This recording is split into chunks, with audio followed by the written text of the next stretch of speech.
বৃষ্টির জন্য অনেক দিন বাইরে বেরোনো হয়নি, তাই আবু বলল চল তোদেরকে ঘুরিয়ে নিয়ে আসি। কিন্তু যখন বাড়ি থেকে বেরোই তখন আকাশটা বেশ পরিষ্কার ছিল।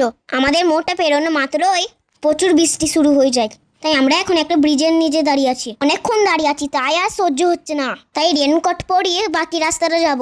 তারপর আমরা চলে আসি কলসি মিষ্টি দোকানটায়, কারণ আমার মা মিষ্টি খেতে অনেক পছন্দ করে। আবু আমাদেরকে অনেক জোর করছিল মিষ্টি খাওয়ার জন্যে, কিন্তু তোমরা তো জানোই কিছুদিন আগে আমরা নাক ফুটিয়েছি, আর সেই ব্যথাটা ভালো হতে একটুখানি আছে।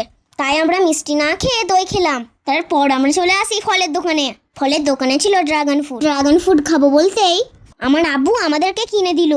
আমরা কিছু আবদার করবো আর আমার আব্বু সেটা মেটাবে না, এটা হতেই পারে না। দেখো বৃষ্টির জল পড়ে রাস্তাটা পুকুর হয়ে গেছে। আমরা আর একটা জায়গায় যাবো ঠিক করেছিলাম, কিন্তু এত পানি শেষমেশ বাড়ি যাচ্ছি।